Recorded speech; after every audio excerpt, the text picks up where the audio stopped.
नमस्कार, देश न्यूज देख रहे हैं आप और मैं हूं आपके साथ स्नेहा तिवारी। 15 अगस्त 1947 को भारत आजाद हुआ, लेकिन जम्मू कश्मीर के राजा ने भारत में अपने राज्य का विलय नहीं किया। 24 अक्टूबर 1947 को पाकिस्तान के कबायली लड़ाकों ने कश्मीर पर हमला कर दिया। महाराजा हरि सिंह ने भारत से मदद की गुहार लगाई। महाराजा हरि सिंह ने भारत में विलय पत्र पर हस्ताक्षर किए, जिसके बाद भारतीय सेना कबायली लड़ाकों को खदेड़ने लगी। 31 दिसंबर 1948 को जंग खत्म हो गई, तो जम्मू कश्मीर का तो 2/3 हिस्सा भारत के पास था और 1/3 पाकिस्तान के पास। जुलाई 1949 में शेख अब्दुल्ला, मिर्जा अफजल बैग, मोतीराम बागड़ा और मसूद को संविधान सभा का हिस्सा बनाया गया। आर्टिकल 370 पर चर्चा शुरू हुई। 17 अक्टूबर 1949 को आर्टिकल 370 भारत के संविधान में शामिल हुआ, जो जम्मू कश्मीर को विशेष राज्य का दर्जा देता है। 1951 में जम्मू कश्मीर की संविधान सभा का गठन हुआ। इसका काम जम्मू कश्मीर का संविधान बनाना और भारत की संसद से पारित संविधान राज्य में लागू होगा या नहीं, यह तय करना था। 14 मई 1954 को संविधान में अनुच्छेद 35(1) जोड़ा गया। जम्मू कश्मीर के स्थायी निवासियों को परिभाषित करने की जिम्मेदारी राज्य की विधानसभा को दी गई। 1957 में जम्मू कश्मीर का संविधान लागू हुआ और इसके बाद संविधान सभा भंग कर दी गई। आपको बता दें कि भारत के संविधान का आर्टिकल 370 जम्मू कश्मीर राज्य को विशेष राज्य का दर्जा देता था। अन्य राज्यों की तरह संसद में पास कोई कानून सीधे यहां लागू नहीं किया जा सकता था। अगस्त 2019 को केंद्र सरकार ने आर्टिकल 370 हटाकर जम्मू कश्मीर से विशेष राज्य का दर्जा छीन लिया और राज्य को 2 केंद्र शासित प्रदेशों में बांट दिया। इसके लिए सबसे पहले राष्ट्रपति रामनाथ कोविंद ने एक आदेश जारी किया, जिसके जरिए बिना संविधान सभा के सहमति के आर्टिकल 370 में बदलाव का अधिकार केंद्र को दिया गया। 5 अगस्त 2019 को सरकार ने आर्टिकल 370 को निष्क्रिय बनाने का रेजोल्यूशन राज्यसभा में पारित किया। 9 अगस्त को संसद ने जम्मू कश्मीर रीऑर्गेनाइजेशन एक्ट पारित किया, जिसमें राज्य को 2 केंद्रीय शासित प्रदेशों में बांट दिया गया। इन फैसलों के खिलाफ सुप्रीम कोर्ट में कई याचिकाएं दायर हुई।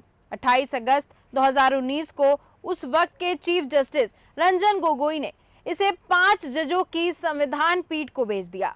3 जुलाई 2023 को चीफ जस्टिस DY चंद्रचूड़ की अध्यक्षता वाली 5 राज्यों की संविधान पीठ ने 2 अगस्त से लगातार इसकी सुनवाई करने का फैसला किया।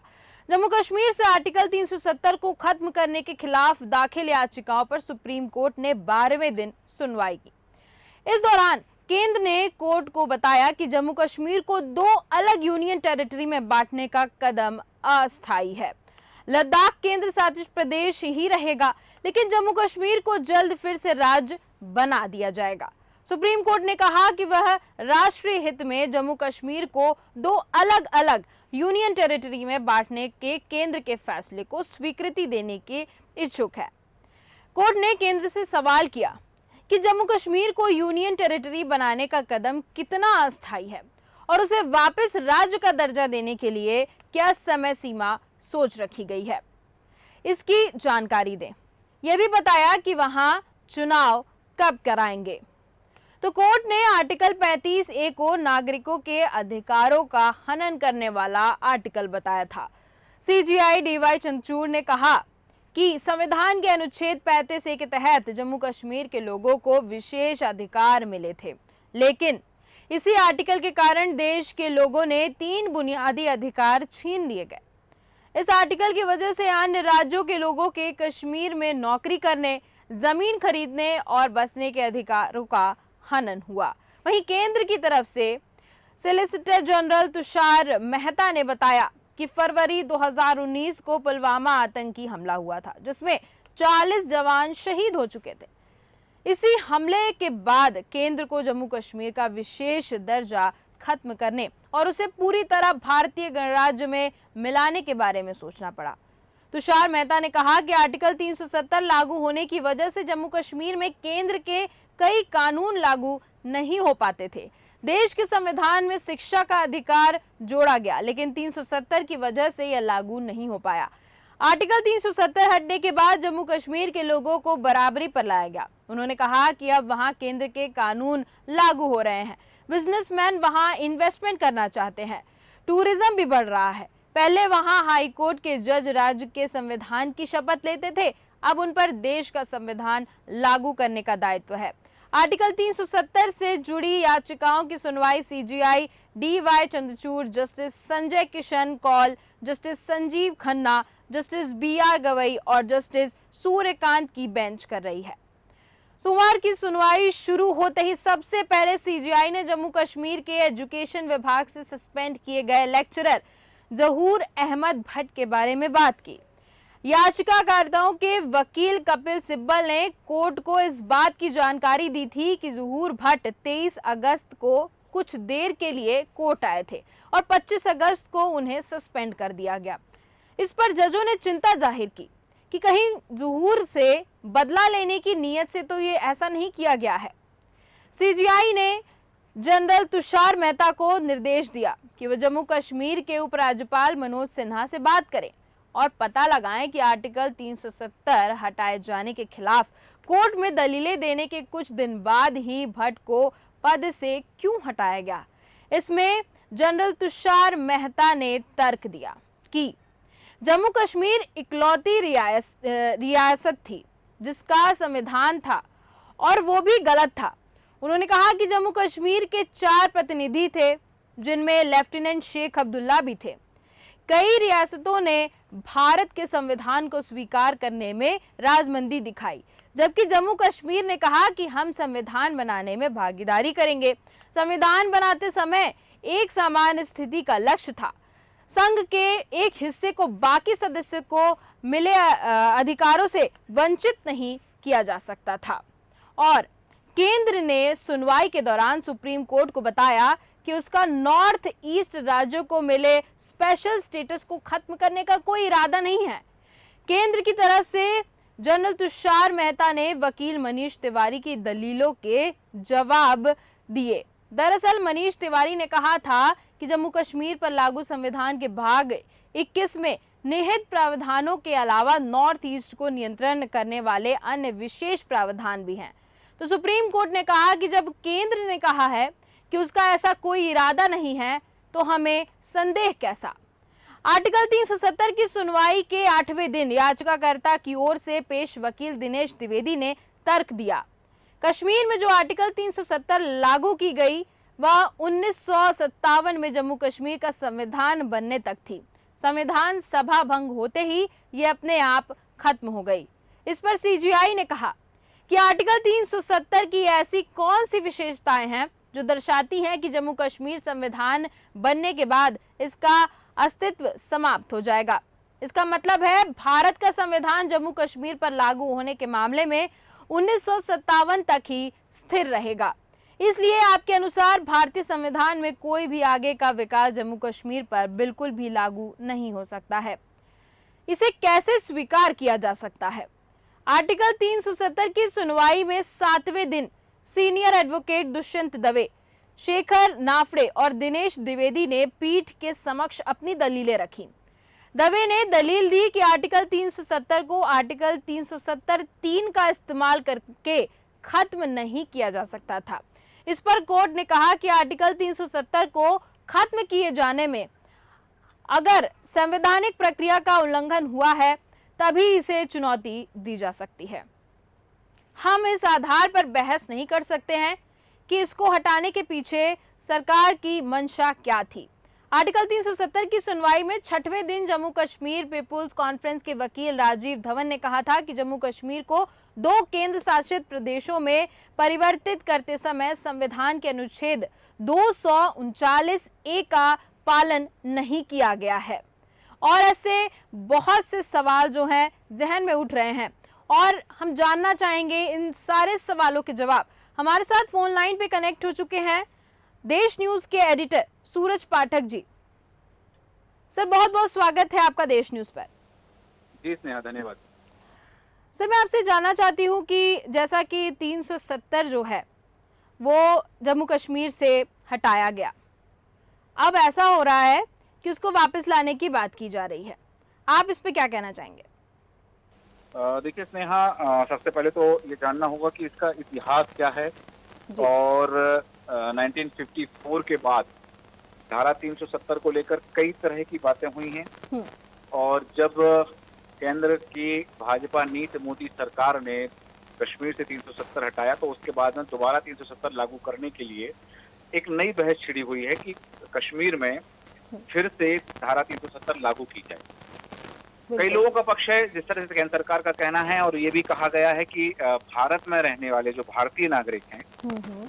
वह किसी भी राज्य में व्यापार कर सकते हैं, किसी भी राज्य में जा सकते हैं, किसी भी राज्य में, क्योंकि वो भारत का ही हिस्सा है। बिल्कुल। हालांकि धारा 370 की व्याख्या कई बार अलग अलग तरह से की गई है और इससे पहले जितनी सुनवाई हुई है सुप्रीम कोर्ट में नए सिरे से यह मामला उठाने की बात कही गई है। बिल्कुल। और यहाँ मैं आपको बता दूं कि एक बात जरूर आई थी कि जिस तरह से सुप्रीम कोर्ट में केंद्र सरकार ने आर्टिकल 370 हटाने के फैसले का बचाव किया था, अपने एफिडेविट में केंद्र ने कहा था कि 370 हटाने से टेरर नेटवर्क तबाह हो गया है, पत्थरबाजी और सड़कों पर हिंसा जैसी चीजें अब अतीत का हिस्सा बन चुकी हैं। और यही बात लाल किले की प्राचीर से प्रधानमंत्री नरेंद्र मोदी कहते नजर आ रहे हैं कि अब पत्थरबाजी नहीं होती है, अब इस तरह की घटनाएं नहीं होती हैं। तो ये कहीं ना कहीं ये फर्क सामने आया है।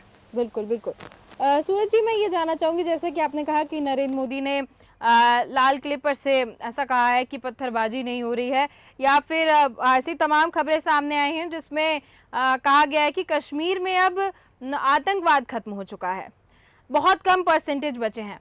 तो इस पे लोगों का कहना है कि ये जो 370 जो है ये वापस हटाना और लागू करना, इसमें कहीं ना कहीं राजनीतिक पहलू जो है इसमें भी राजनीति करते हुए लोग नजर आ रहे हैं। इस पर आप क्या कहेंगे? पार्टी संघ के समय से इस बात को लेकर के प्रचारित करती रही है कि धारा 370, राम मंदिर का मुद्दा और इन सब मुद्दों को लेकर के भारतीय जनता पार्टी ने राजनीति की है। लेकिन यहाँ एक बात स्पष्ट हमें देख लेना चाहिए कि भारतीय जनता पार्टी अपनी उन तमाम वचनों को, अपने उन तमाम वादों को पूरा करती हुई नजर आ रही है और उसी में धारा 370 था। क्योंकि पहले बात ये थी जब राम मंदिर की बात कही जाती थी तो राम मंदिर को लेकर के ये बात आई थी कि मंदिर वहीं बनाएंगे, तारीख नहीं बनाएंगे। विपक्षी दलों ने इस बात को लेकर तंज कसा। धारा 370 की बात कही कि धारा 370 में ये तमाम बातें जो थी उनके वादों में शामिल थी और उन्होंने करके दिखाया। हालांकि अब देखिए आज जो बात हो रही है कि धारा 370 फिर से लागू की जाए, उसमें भी राजनीति है। जब वहां से हटाई गई वह भी एक राजनीतिक चश्मे से उसको देखा गया। लेकिन यहाँ सबसे बड़ी बात यह थी कि वहां के लोग स्वीकार कर रहे हैं कि धारा 370, अनुच्छेद 370 हटने के बाद में कश्मीर में विकास हुआ है। कश्मीर के लोग, आज हम बात करें लाल चौक की, कश्मीर के लाल चौक की, कश्मीर के लाल चौक में तिरंगा फहराया गया और इस बात का पूरे देश में प्रचार भी किया गया। स्वाभाविक बात है कि धारा 370 पहले वहां के लिए मुफीद नहीं थी, लेकिन आज वर्तमान के परिवेश में, वर्तमान परिदृश्य में, जहां भारत लगातार वैश्विक अर्थव्यवस्था में अपने पायदान को बढ़ाते जा रहा है, ऐसी स्थिति में हमें कहीं ना कहीं इस बात को भी मद्देनजर रखना होगा। राजनीतिक चश्मे से हटकर हमें देश के पैमाने पर भी सोचना पड़ेगा कि देश क्या चाहता है और देश की अभिलाषा क्या है, देश की मंशा क्या है। बिल्कुल बिल्कुल। सूरज जी, बिल्कुल आपने सही कहा कि यहाँ पे देश को लेकर चलना होगा। अगर इन सब चीजों में राजनीति अगर हावी होने लगी तो जाहिर तौर पर कुछ ना कुछ गलत होता ही नजर आएगा। सूरज जी, मेरा आपसे ये सवाल है कि जो जम्मू कश्मीर को 2 केंद्रीय शासित प्रदेशों में तोड़ा गया, क्या ये संवैधानिक था? देखिए, ये जो वर्तमान परिवेश है, वर्तमान परिवेश की बात नहीं है, लेकिन यहाँ हम बात करें अगर कि आज जैसे आपका जो सवाल है कि 2 भागों में तोड़ा गया, तो वो वहाँ की भौगोलिक स्थिति, वहाँ की क्षेत्रीय स्थिति, वहाँ के राजनीतिक समीकरण को देखते हुए निर्णय लिया गया है। और स्वाभाविक बात है कि आज पहले भी बात होती रही है लद्दाख को लेकर के, तो लद्दाख अब अलग राज्य है, केंद्र शासित प्रदेश है और वहाँ चुनाव नहीं होंगे क्योंकि वहाँ की भौगोलिक स्थिति वैसी है, वहाँ की क्षेत्रीय स्थिति ऐसी है। राजनीतिक परिदृश्य से देखा जाए तो कश्मीर को राजनीतिक संरक्षण चाहिए था, इसलिए वहाँ से अलग किया गया। जी स्नेहा।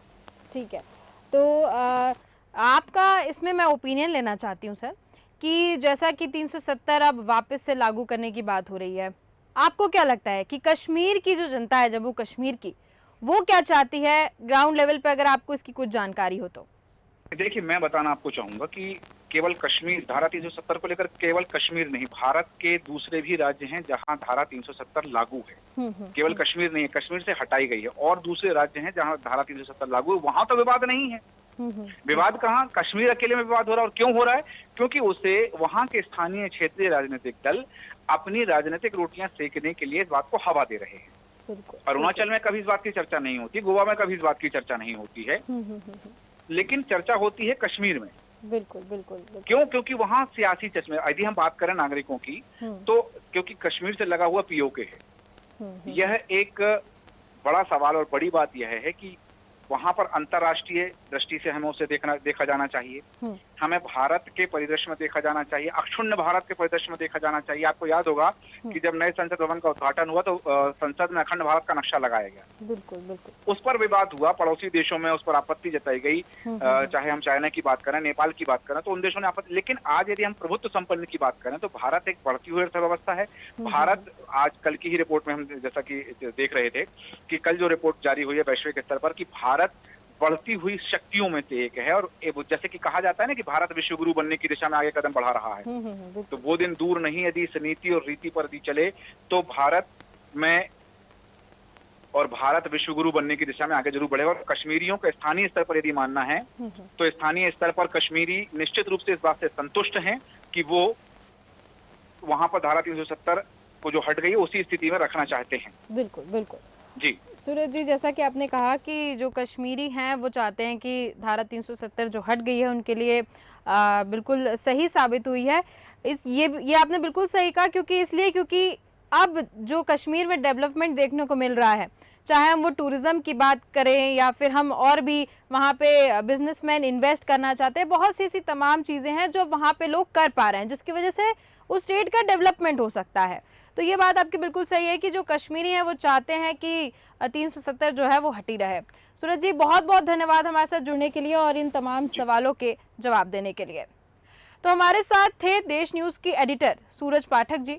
उन्होंने बताया कि कश्मीर की जो जनता है वो वास्तविक तौर पर चाहती है कि 370 नहीं रहे, क्योंकि वहाँ पे बेसिक जो डेवलपमेंट है, जो वहाँ पे इन्वेस्टमेंट अगर बिजनेसमैन करना चाहे वो पहले नहीं कर सकते थे, अब कर रहे हैं। और अगर देखा जाए तो अब जम्मू कश्मीर जो है धीरे धीरे अपनी डेवलपमेंट की कगार को पूरा करता हुआ नजर आ रहा है। तो केंद्र सरकार की ओर से जो सॉलिसिटर जनरल तुषार मेहता ने बताया कि जम्मू कश्मीर में कभी भी चुनाव करवाने के लिए वो तैयार हैं, लेकिन पंचायत और म्युनिसिपल चुनाव के बाद ही। 29 अगस्त को हुई 12वें दिन की सुनवाई में सुप्रीम कोर्ट ने केंद्र सरकार से पूछा था कि जम्मू कश्मीर को दोबारा राज्य का दर्जा कब तक मिल पाएगा। इस पर एसजी मेहता ने कहा था कि हम इसके लिए कोई निश्चित समय सीमा नहीं बता सकते हैं, लेकिन ये स्पष्ट है कि केंद्र शासित प्रदेश का दर्जा अस्थायी है। ये वाली बात होगी कि आगे क्या होता है। अब ये तो समय ही बताएगा कि आगे इस पर क्या कुछ एक्शन नजर आता है, 370 वापस लागू होता है या फिर नहीं। फिलहाल के इस कार्यक्रम में सिर्फ इतना ही। देखते रहिए देश न्यूज़। नमस्कार।